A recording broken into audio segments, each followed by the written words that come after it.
오늘 예배 너무 잘 나오셨습니다. 우리 앞뒤 좌우로 다시 한번 이렇게 인사할까요? 참 잘 오셨습니다.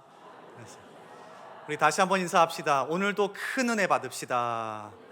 네, 감사합니다. 하나님이 오늘도 말씀 가운데 또 예배 순서마다 만나주시고 은혜 주실 거라 믿습니다. 오늘 누가복음 1장 제일 앞부분에 말씀을 읽었는데요, 예수님으로 충분합니다. 예수님으로 충분합니다라는 제목으로 같이 말씀 나누겠습니다. 광양에 가면 커다란 제철소가 하나 있습니다. 뜨거운 용광로 속에서 일하다 보니 두려움도 생기고 실제 사고도 많이 일어나곤 합니다.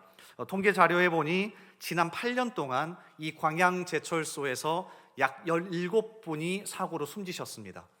그러니까 만약에 거기에서 일한다고 생각하면 1년에 내 동료 2명씩 죽는 겁니다. 얼마나 두려울까요? 같이 일했던 사람인데 이제 내일이면 볼 수 없다는 게 그들을 굉장히 어렵게 만들었을 거예요. 그래서인지 이 광양 제철소에는 마음 보듬사라고 하는 상담사가 항상 상주해 있습니다. 특별히 김석미라고 하는 분이 굉장히 오랫동안 이곳에서 일을 하셨는데 그분들과 같이 이야기를 나누면서 책으로 한 권 쓰셨더라고요.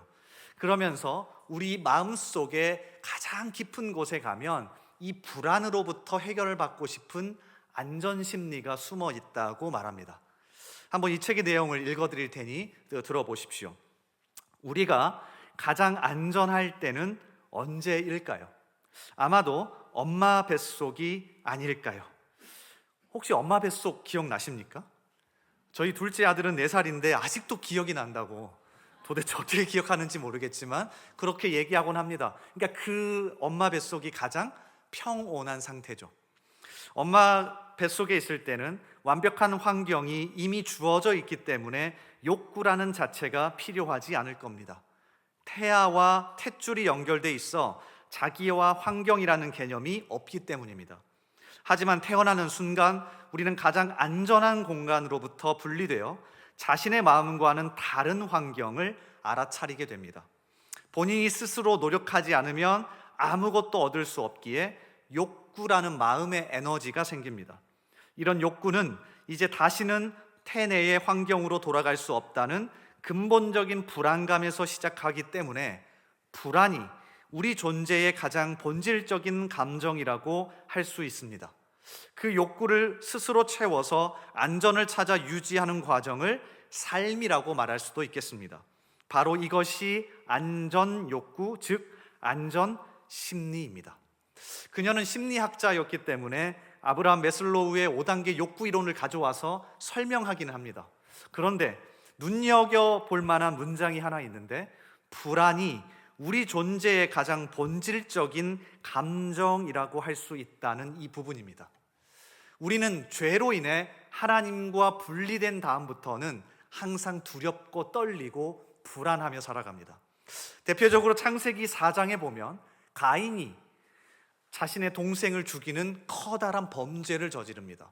하나님께서 가인에게 너는 한 곳에 살지 말고 땅을 유리하며 방황하며 살라고 말씀하시죠. 창세기 4장 12절, 네가 밭을 갈아도 땅이 다시는 그 효력을 내게 주지 아니할 것이요 너는 땅에서 피하며 유리하는 자가 되리라. 그런데 가인은 이 순간부터 두려웠습니다. 하나님과 분리된 두려움, 또 다른 곳에 가서 떠돌면서 안전할 수 있을까라고 하는 두려움 때문에 그가 가장 먼저 한 것은 성을 쌓는 것이었습니다. 이어지는 창세기 4장 17절, 아내와 동침함에 그가 임신하여 에녹을 낳은지라 가인이 성을 쌓고 그의 아들의 이름으로 성을 이름하여 에녹이라 하니라. 저는 성경에 기록되진 않았지만 뒤에 한 구절 더 적었다면 가인이 이때부터 발을 뻗고 잠을 잤더라 라고 기록하고 싶습니다. 사람은 불안하면 잠을 자지 못합니다. 두렵고 떨리고 걱정이 많으면 우리는 잠을 이루지 못하죠. 저도 마찬가지입니다. 최근에 제 아내로부터 가장 많이 듣는 이야기 중에 하나가 요새 왜 이렇게 잠을 잘 자지 못하냐는 겁니다. 실제로 저도 괜찮다고 했지만 전혀 색다른 환경에 와서 적응해 가면서 저도 모르게 불안하고 두려웠던 것 같습니다. 여러분이 잘못했다는 얘기가 아닙니다. 그러니까 새로운 환경에 적응해가며 이런저런 생각들이 많은 거죠. 그러다 보니 눈에 들어오는 시가 한 편 있었습니다. 마치 제 마음 같았습니다. 용혜원이라고 하는 목사님이 직접 지은 시인데요, 잠들지 못하는 밤이란 제목입니다. 한번 들어보십시오. 신경에 칼날이 섰다. 잠들지 못하고 있다. 온갖 생각이 다 모여든다. 뼈까지 피곤하다. 전기 스위치를 올린다. 어둠이 싹 사라진다. 방 안이 환하다. 내 잠도 내 생각의 불빛이 너무 강해 모두 다 달아난 것 아닐까. 저는 마치 이분이 저를 보고 있는 줄 알았습니다. 진짜 제가 요새 이렇거든요. 잠을 자려고 눈을 감으면 이제 잠들었나 하고 눈을 뜨면 1시간이 지나 있습니다. 이게 뭔 일이지? 하고 불을 켜고 불을 껐다가 다시 아이들 방에 가서 잘 자고 있는지 보고 다시 오고, 이 과정을 반복하면서 나도 모르게 무엇인가 불안하고 두렵고 참 어렵구나 라고 하는 생각을 많이 했습니다. 여러분 요새 잠은 잘 주무십니까? 여러분 평안하십니까? 그래서 저는 이 말씀을 여러분에게 전하지만 진짜 저에게 필요한 말씀이라 같이 묵상하고 싶었습니다. 어떻게 하면 두렵고 떨리고 잠을 이루지 못하는 이 세상 속에서 평안을 누리며 살 수 있을까?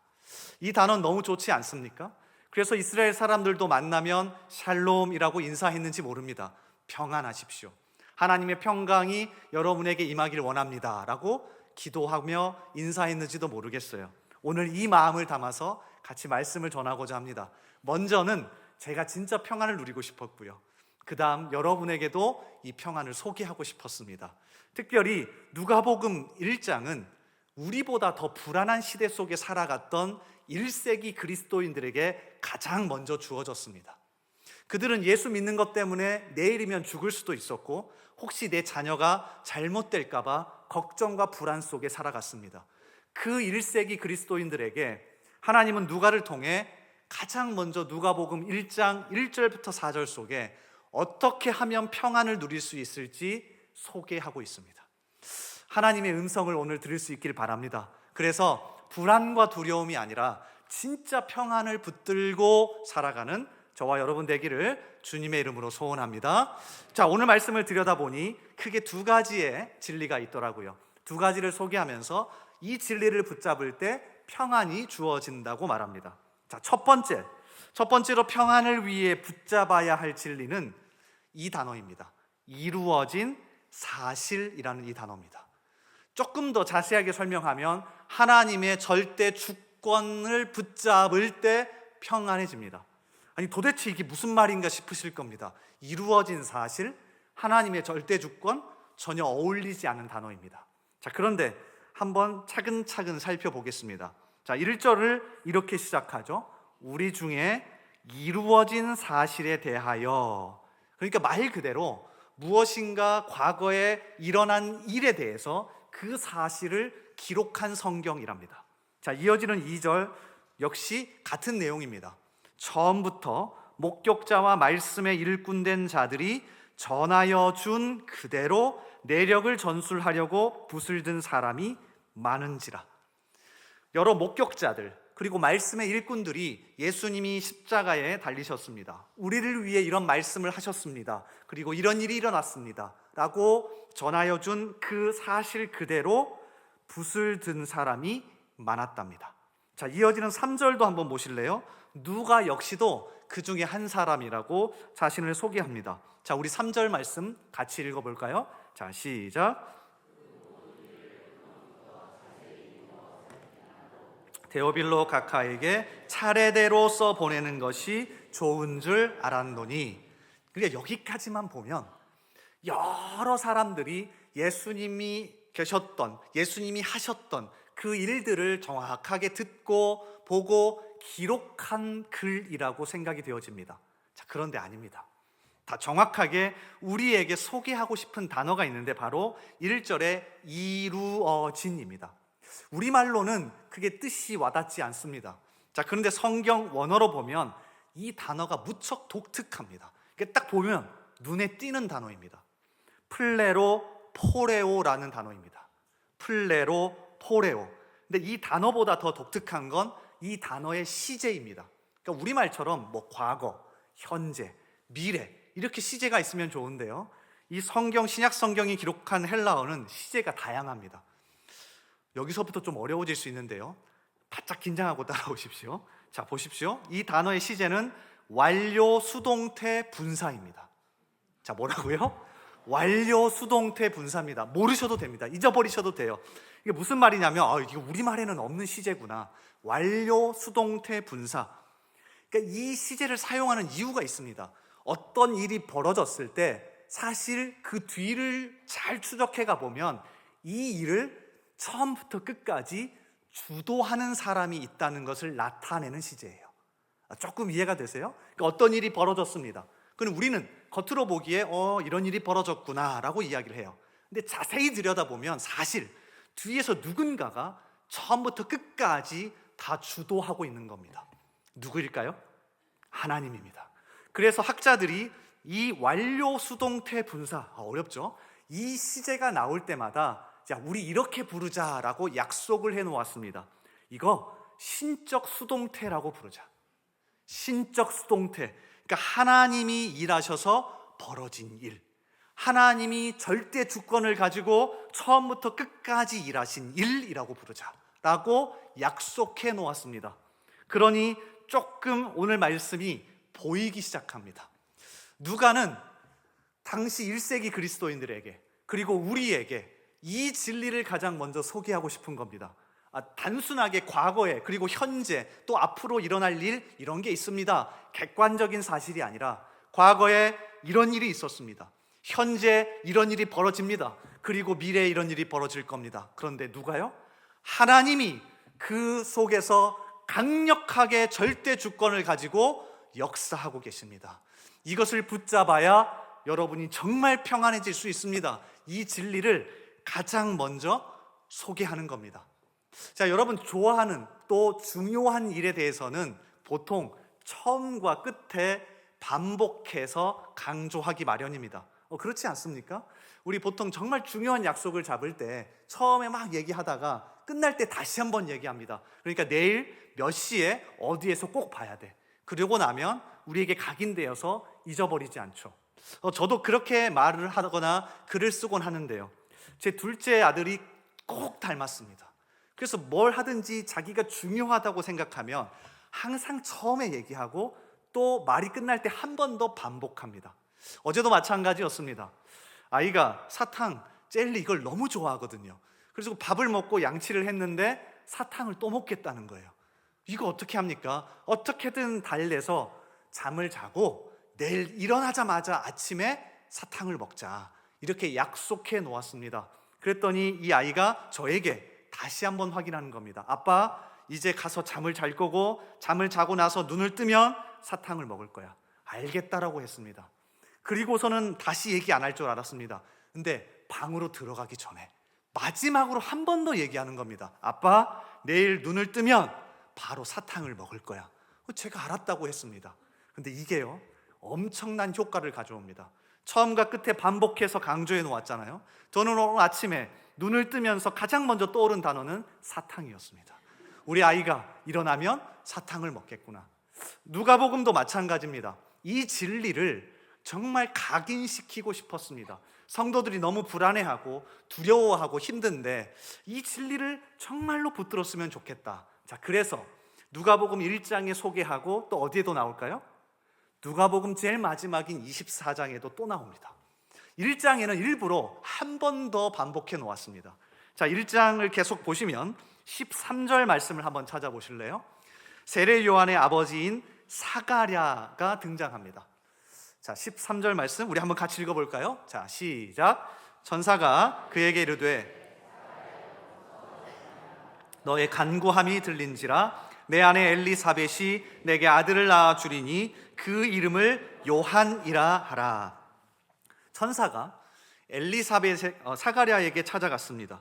그리고 그의 아내 엘리사벳을 통하여 아들을 낳을 것이라는 약속을 해주었어요.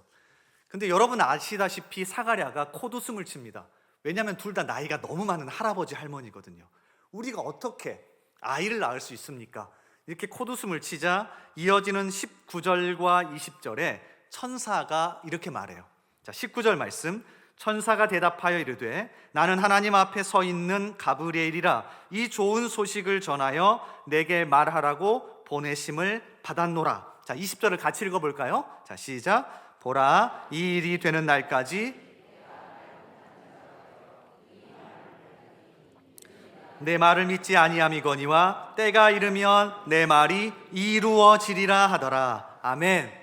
우리는 보통 사가랴가 하나님의 말씀을 믿지 않아서 벙어리가 되었다, 말을 하지 못하고 나중에 세례 요한이 태어났을 때 그제서야 입이 열렸다, 여기에 주목합니다. 그런데 누가가 당시 성도들에게 강조하고 싶었던 건 뒷부분이에요. 때가 이르면 내 말이 이루어지리라. 이거 어디서 많이 본 거 아닙니까? 이루어진 그것과 같은 단어입니다. 그러니까 한 번 더 나오는 겁니다. 이 단어를 보면서 하나님이 지금 뒤에서 역사하시는구나. 사가랴가 못한다고 말했지만 때가 되면 하나님이 말씀하시면 신실하신 하나님이 처음부터 끝까지 이루시는구나 라는 그 진리를 붙잡게 하는 겁니다. 자, 누가복음 24장 제일 끝에도 마찬가지입니다. 야, 이렇게 하실 필요가 있을까 싶을 정도로 부활하신 예수님이 제자들에게 나타나셔서 하는 행동인데요, 누가복음 24장에는 십자가의 죽음 이후에 낙심하고 실족해서 자신의 고향 엠마오로 내려가는 두 명의 제자 이야기가 나옵니다. 이름을 밝혀놓지는 않았습니다.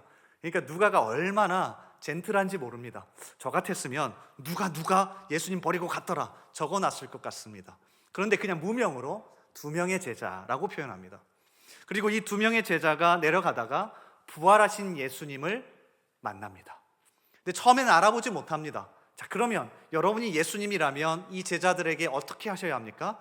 내가 부활한 예수다 라고 말씀하시면서 위로하고 격려했다면 진짜 큰 힘이 되지 않았을까요? 깜짝 놀랐을 겁니다.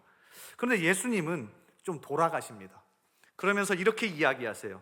누가복음 24장 26절과 27절인데요, 그리스도가 이런 고난을 받고 자기의 영광에 들어가야 할 것이 아니냐 하시고 이에 모세와 모든 선지자의 글로 시작하여 모든 성경에 쓴 바 자기에 관한 것을 자세히 설명하시니라. 이 부분이 독특합니다. 그냥 내가 부활한 예수다라고 말씀하실 수 있습니다. 그런데 두 명의 제자에게 구약 성경을 가져오시더니 차근차근 설명하십니다. 자, 이 부분을 보아니 하나님이 몇백 년 전에 말씀하신 이게 현재 이루어졌다. 자, 이 부분을 읽어보았니 아주 오래전에 하나님이 말씀하신 거지만 오랜 과정을 거쳐 신실하신 하나님이 바로 이 순간 성취하셨다. 이 이야기를 제자들에게 끊임없이, 여기 나와 있는 모세와 모든 선지자의 글은 구약 성경 전체를 의미합니다. 그래서 말씀을 읽어보시면 알겠지만 같이 길을 동행했는데 밤이 되었습니다. 그러니까 거의 반나절 한나절을 제자들에게 이 말씀을 하신 겁니다. 왜 그렇게 하셨을까요? 하나님은 말씀하시면 이루시는 분, 그 하나님이 절대 주권을 가지고 우리의 삶을 주관하신다. 이것을 붙잡아야 불안과 두려움 속에서도 평안을 누릴 수 있는 것 아닙니까? 진짜로 제 자신에게 이야기해주고 싶었습니다. 두렵고 떨립니다. 사실 제가 잘하고 있는지도 모르겠고 어떻게 해야 할지 아직은 잘 모르겠지만 아침에 일어나 하나님께 얘기합니다. 하나님, 처음부터 끝까지 내 삶을 주관하시고 처음부터 끝까지 인도하신 그 하나님 보며 평안을 누리고자 합니다. 제 마음에 평안을 주십시오. 이 평안이 여러분에게도 간절하게 있기를 소원합니다. 한 사람의 책을 조금 더 소개할까 하는데요, 미국의 목회자인 폴 트립이라고 하시는 분입니다. 이분은 키가 아마 저보다 더 클 겁니다. 그리고 덩치가 이렇게 크셔서 이렇게 손을 벌려서 설교하면 진짜 무섭습니다. 근데 이분이 최근에 교리와 삶은 하나입니다 라고 하는 책을 쓰셨는데, 이 책에서 오늘 우리가 나누었던 이 하나님이 모든 것을 주관하고 이끌어 가신다는 하나님 절대 주권 신학을 아주 쉽게 설명합니다. 여러분도 아마 와닿으실 겁니다. 들어보세요. 많은 사람이 경험하듯이 아침에 일어나기 힘든 날이 있다. 눈을 뜨면 전날 밤에 온갖 고민이 밀물처럼 밀려온다. 남편과 나눴던 끔찍한 대화, 방황하는 듯한 10대 아들, 실직한 당신에게 다가오는 월세 납기일, 양성으로 나온 건강검진 결과 등에 대한 걱정이다. 아침부터 심신이 피곤하거나 돌이킬 수 없는 선택이 후회될 수도 있다. 잠에서 깨어나 몸을 일으킬 때마다 예전 같지 않게 늙어가는 자신을 실감할 수도 있다. 우리 중 많은 사람은 좀처럼 기대감을 품고 기쁘게 일어나기가 쉽지 않다. 삶의 여러 고초가 문 안으로 들어와 나갈 줄을 모르기 때문이다. 이불을 뒤집어서 현실을 도피하려 해도 헛수고다. 성질 급하게 투덜거려 봐야 자신에게도 좋지 않고 당연히 주변 사람들에게도 이로울 것이 없다. 하지만 바로 이럴 때일수록 하나님의 주권 신학이 큰 도움과 격려가 되며 회복에도 유익하다. 잘 들어보십시오.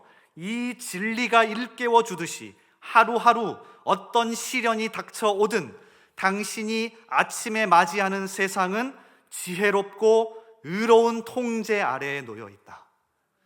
당신이 아침에 맞이하는 세상은 지혜롭고 의로운 통제 아래에 놓여 있다. 그리고 통제하시는 분은 가장 자비롭고 지혜로운 당신의 아버지시다. 그분이 당신의 삶을 다스리시며 아버지의 사랑으로 돌보신다. 당신의 삶을 세세한 것까지 다 주관하시기에 그분은 손에 닿을 정도로 가까이 계신다.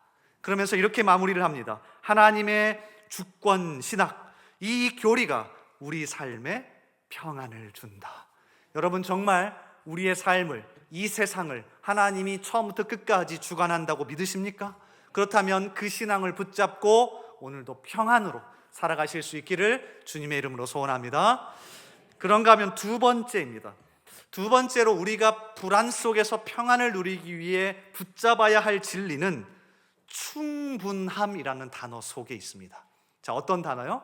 충분함입니다. 여러분, 저와 함께 방금 이 단어를 따라 하셨지만 우리에게 더 익숙한 단어는 충분함이 아니라 더입니다. 여러분, 이번 한 주간 가족들에게 또는 내 자신에게, 주변 사람들에게 가장 많이 한 단어를 잘 들여다보십시오. 그러면 충분합니다 라고보다 더라는 말을 훨씬 많이 하셨을 겁니다. 만약에 내가 다니는 직장에서 돈벌이가 많아졌으면 우리는 하나님께 충분합니다 라고 고백하기보다 하나님 감사합니다 더 라고 얘기할 겁니다. 우리의 자녀가 90점을 맞아왔습니다. 오, 잘했어, 충분해가 아니라 더 라고 이야기할 겁니다. 여러분, 무엇이라고 말씀 많이 하십니까?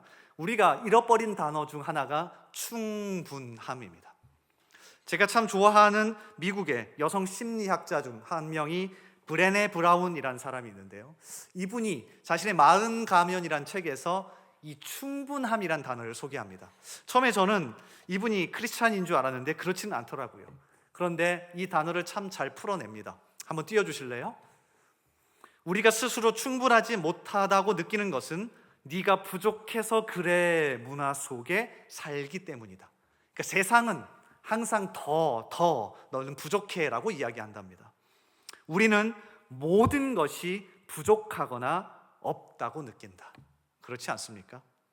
우리가 가진 것과 가지지 않은 것, 다른 사람이 가진 것, 우리에게 필요한 것, 우리가 원하는 것을 비교하고 따져보는 일에 어마어마한 시간을 투입한다. 끊임없는 계산과 비교는 자신을 초라하게 만든다. 네가 부족해서 그래 문화에 대항하는 방법은 풍요롭게 사는 것이 아니다. 이 부분이 정말 와닿더라고요. 늘 뭔가 부족하다의 반대말은 풍요롭다도 아니고 무한정 많다도 아니다. 부족함의 반대말은 충분합니다. 아멘이 되십니까? 부족함의 반대말은 충분합니다. 우리가 이 단어를 잃어버렸습니다. 시편 23편 기억나십니까? 제가 참 좋아하는 시인데 시편 23편은 제왕시입니다. 그러니까 다윗이 왕권을 잡고 왕위에 올라서 지은 시가 시편 23편입니다. 그래서 어떤 사람은 정말 좋을 때 지은 시다라고 생각할 수 있지만 왕에 올라서 자신의 과거를 되돌아보며 자신이 가장 힘들었던 그 순간을 기억하며 지은 시입니다. 자, 그런데 어떻게 시작합니까? 여호와가 내 목자시니 내게 부족함이 없다. 이 부족함이 없다는 단어가 정확하게 충분하다는 뜻입니다. 다윗이 가장 힘들었던 그 순간을 회상하며 아마 행복하며 웃으면서 고백했을 겁니다. 하나님, 제가 지금 왕에 있지만 가장 많은 것이 없었고 힘들었던 그 순간에도 당신 여호와 하나님이 내 목자라는 것 때문에 저는 충분했습니다. 그래서 제가 그 당시에 낭망하지 않았고 좌절하지 않았고 목숨이 앗아갈 위기 속에 있었지만 불안감이 아니라 평안 속에서 살 수 있었습니다 라고 고백하는 겁니다. 오늘 말씀도 마찬가지입니다. 자, 1장 4절 말씀을 다시 한번 띄워주시겠어요? 누가가 누가복음을 기록하면서 우리에게 무엇인가 더 새로운 것을 알려주겠다고 하지 않습니다. 한번 4절 말씀을 다시 한번 읽어봅니다. 자, 시작. 여기서 말하는 각하는 데오빌로를 이야기합니다. 데오빌로가 개인의 이름이든지 아니면 데오빌로, 그러니까 하나님께 사랑받는 형제들이란 뜻처럼 교회 공동체를 뜻하든지 그건 중요하지 않습니다. 누구에게 기록하고 있던 어쨌든 예수를 이미 믿고 있는 사람에게 무엇을 전해줍니까? 더가 아닙니다. 알고 있는 바, 이미 주어졌고 이미 예수 그리스도 안에서 주어진 복음과 구원의 그 은혜를 그대로 다시 전해준답니다. 여러분, 그 안에, 그것으로 충분함을 누리는 것 안에 진짜 무엇이 있어요? 평안이 있습니다. 오늘 설교를 준비하면서 이분을 소개할까 말까, 이 책을 소개할까 말까 무척이나 고민이 많이 된 사람이 한 명 있습니다. 1부, 2부 때는 다 소개했으니 또 소개할까 합니다. 튤리안 차비진이라고 하는 목사님인데 지금은 좀 좋지 않은 일로 구설수에 올라서 많은 사람들의 비난을 받고 있습니다. 빌리 그레이엄 목사님의 외손자입니다. 근데 이분이 지난 2000년대 초반에 교회를 개척하고 그 당시만 하더라도 무척 뜨거웠고 많은 사람들에게 좋은 영향을 미쳤기에 그 당시의 상황을 가져와서 여러분에게 좀 소개할까 합니다. 이분이 그때를 기억하면서 예수로 충분합니다, 그러니까 영어로는 Jesus All이라고 하는 책을 썼는데 이야기를 들어보니 재밌습니다. 이분이 빌리 그레이엄 목사님의 외손자였기 때문에 목사 안수를 받았을 때부터 사람들의 주목을 받았습니다. 대단한 분 아닙니까? 우리나라에도 1960년대에 오셔서 여의도에서 설교를 하셨을 정도로 대단한 분의 외손자, 그러니까 네임밸류가 대단한 겁니다. 근데 실제로 이분 목회도 잘하셨습니다. 설교도 뛰어났고 사람들에게 다가가는 것으로 유명해서 교회를 처음 개척했을 때 한 달 만에 수백 명이 모였습니다. 대단하죠. 그래서 하나님께 감사하며 이렇게 계속 행복하게 목회해야지라고 생각했답니다. 자, 그런데 그때 지금 이건 안 띄워주셔도 됩니다. 그런데 그때 옆에 있는 자신의 외할아버지가 세웠던 교회 하나가 갈등과 어려움으로 곧 교회 문을 닫게 된 겁니다. 그래서 여기에서 제안을 했습니다. 우리 교회와 합병합시다. 자, 이게 별로 안 와닿을 수 있는데요, 우리 교회 근처에 정말 문제 많고 갈등이 있는 교회가 있어서 문을 닫게 생긴 겁니다. 근데 그 교회에서 갑자기 오더니 우리 교회랑 합치자는 거예요. 여러분 하시겠습니까? 여러분 다 착하시네요. 만약에 제가 담임 목회자였으면 저는 절대로 안 된다고 했을 겁니다. 우리 성도들 이렇게 잘하고 있는데 어디를 들어와서 같이 한다는 겁니까? 안 됩니다 라고 했을 거예요. 이 차비진 목사도 마찬가지였습니다. 절대 안 됩니다. 외할아버지는 외할아버지고 나는 납니다. 그 이름 들먹이지 마세요 라면서 선을 그었습니다. 그런데 기도를 하면 할수록 하나님이 몰아가시더랍니다. 그래서 처음에는 반대했대요. 하나님 아니에요, 아닙니다 하면서 몇 달을 기도하며 거절했답니다. 그런데 결국에는 하나님께 승복하고 그 교회와 합쳐서 한 교회로 가기로 했어요. 그 한 교회로 가면서 이 차비진 목사는 속으로 그랬답니다. 내가 정말 하기 싫었는데 하나님이 몰고 가셨으니 대박 날 거다. 정말 잘 될 거다 하면서 성도들을 모아놓고 첫 번째로 했던 설교가, 다시 띄워주실래요? 바로 이 설교입니다. 대단한 사람이에요. 한번 들어보세요. 이제 정식 담임 목사로서 여러분 모두에게 제안합니다. 평생 나와 함께 죽는 삶을 삽시다. 이거 무섭지 않습니까? 대단하죠. 하나님 중심의 전도자들이 섬김을 받기보다 섬기는 삶을 실천하면 어떤 일이 벌어질까요? 하나가 된 새로운 교회로서 그것을 온 세상에 똑똑히 보여줍시다. 그러면서 마지막에 이렇게 끝냅니다. 자, 안전벨트를 단단히 매십시오. 우리 한번 달려봅시다. 우리 죽어봅시다. 이렇게 목회를 시작했습니다. 뜨겁게 시작했고요. 하나님이 기도하며 몰아가신 목회입니다. 잘 됐을까요? 여러분, 잘 돼야 되는 것 아닙니까? 그런데 일주일도 지나지 않아 문제가 불거졌습니다. 원래 갈등하고 서로 비난하는 습성은 쉽게 없어지지 않습니다. 그 교회와 합쳤기 때문에 당연히 그 성도들은 항상 비난하고 갈등하는 게 습관화되어 있습니다. 그래서 차비진 목사를 일주일 만에 비난하고 하지도 않은 일로 소문을 내기 시작합니다. 여기까지는 참을 수 있었대요. 한 달쯤 지났나 교회 홈페이지에 담임 목사를 험담하는 내용의 글을 매주 올렸답니다. 얼마나 힘들었을까요? 그리고 3개월이 지났을 때 교회 본당 앞에 피켓을 들고 차비진은 물러가라 피켓 시위를 하기 시작했답니다. 너무 힘들지 않습니까? 저는 같은 목사로서 이분의 마음이 너무나도 공감이 되었습니다. 그때의 심정을 이렇게 기록하더라고요. 내 인생에서 가장 고통스러운 시간이었다. 너무 힘들어서 밥을 먹을 수도 없었고 불면증에 시달렸으며 온종일 두통을 앓았다. 눈앞이 캄캄했다. 나는 고통 속에서 하나님께 설명을 해달라고 요청했다. 하나님이 시키는 대로 다 했건만, 내 아이를 제단에 바쳤건만, 이게 무슨 꼴이란 말인가? 큰 물고기의 뱃속에 갇혔던 요나처럼 나는 하나님께 따져 물었다. 하나님이 나를 구해 주셔야만 하는 이유를 끝없이 나열했다. 그리고 차비진 목사는 이렇게 기도하면 그래도 하나님이 이제는 문제를 해결하고 살려주실 줄 알았답니다. 근데 여전히 똑같았대요. 그러면서 하나님이 그 마음에 주시는 음성이 하나 있었는데 그걸 이렇게 기록해 놓았습니다. 그게 우리에게도 하나님이 들려주시는 음성이 아닐까 싶어요. 한번 잘 들어보십시오. 그때 하나님은 내가 그리스도 안에서 이미 받은 것을 더 깊이 깨달으라고 말씀하셨다. 차비진 목사는 더를 원했습니다. 하나님, 제가 이만큼 했는데 더 주셔야죠. 제가 이만큼 했는데 더 부응해야죠.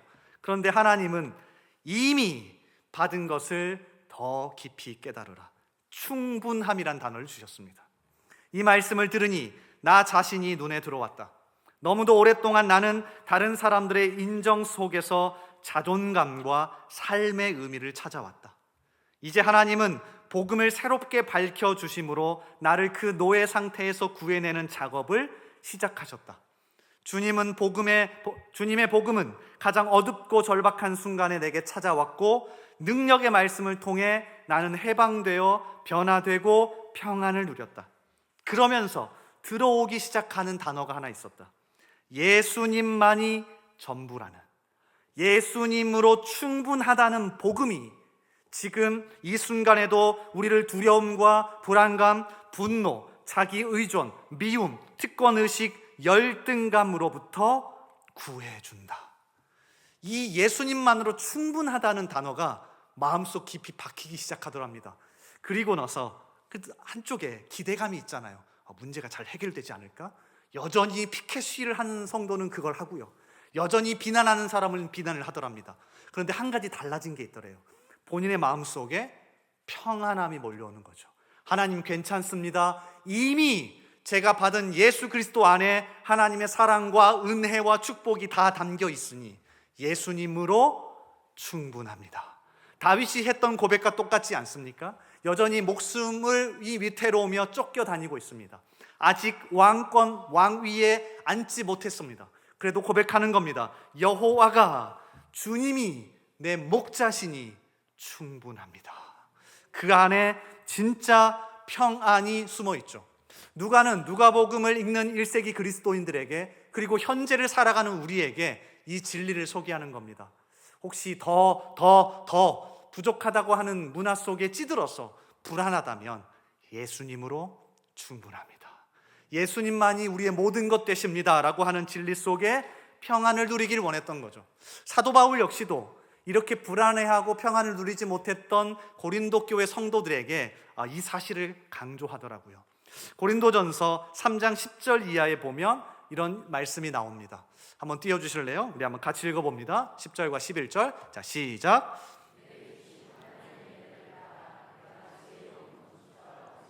털을 닦아두매 다른 이가 그 위에 세우나 그러나 각각 어떻게 그 위에 세울까를 조심할지니라. 이 닦아둔 것 외에 닦아둘 자가 없으니 이 터는 곧 예수 그리스도라. 아멘. 고린도 교회는 역사적으로 정말 문제가 많은 최고의 교회입니다. 보통 어떤 교회를 연구해 볼 때 당파가 나눠질 수도 있는데요, 아무리 많아야 2개에서 3개로 나눠진답니다. 보통은 2개래요. 그런데 고린도 교회는 4개로 나눠졌습니다. 대단한 교회입니다. 거기다가 서로 당파도 나눴을 뿐만 아니라 비교하면서 내가 더 뛰어나다 의식하며 그렇게 서로를 깎아내리던 교회였죠. 그 교회를 향해 사도 바울이 아주 강력하게 이야기합니다. 예수를 믿게 되면 우리의 삶 가운데 하나의 터가 생기게 된다. 그러니까 건물을 지을 때 기초를 닫잖아요. 예수를 믿게 되면 마치 건물의 기초처럼 가장 기본적으로 예수 그리스도라고 하는 터를 하나 받게 된다. 자, 그런데 너희가 그 터 위에 여러 가지 것들을 쌓아가기 시작한다. 이어지는 12절과 13절입니다. 제가 읽어드릴게요. 만일 누구든지 금이나 은이나 보석이나 나무나 풀이나 지프로 이 터 위에 세우면 각 사람의 공적이 나타날 터인데 그날이 공적을 밝히리니 이는 불로 나타내고 그 불이 각 사람의 공적이 어떠한 것을 시험할 것입니다. 무슨 말입니까? 우리가 예수를 믿으면 예수 그리스도라고 하는 터가 생기는데 내 나름대로 여기 여러 가지 것들을 쌓아가며 살아간답니다. 자랑하기도 하고 이것들을 다른 사람들에게 보여주기도 합니다. 그런데 마지막 날 이 공적이 불에 다 탈 건데 다 없어질 거랍니다. 단 하나만 남는데요, 예수 그리스도. 예수 그리스도가 하나밖에 남지 않는답니다. 그래서 그 예수 그리스도라고 하는 든든한 터를 붙잡고 사는 사람만이 불안해하지 않고 평안한 삶을 살 수 있는 거죠. 이 단어가 여러분에게 힘을 주길 원합니다. 그래서 불안하고 두렵고 떨릴 때마다 우리에게 이 단어, 하나님이 나의 모든 삶을 주관하고 계십니다. 하나님 절대 주권 신학을 오늘도 붙잡습니다. 눈을 뜨며 몸이 힘들지만 그 하나님을 의지하며 기쁨으로 살아갑니다 라고 고백하며 살아갈 수 있기를 바랍니다. 또한 세상은 더를 이야기하지만 하나님, 예수님으로 충분합니다. 이 마음으로, 넉넉한 마음으로 풍요롭게 또 풍성하게 평안을 누리며 살아가는 저와 여러분 되기를 주님의 이름으로 간절히 소원하고 축복합니다.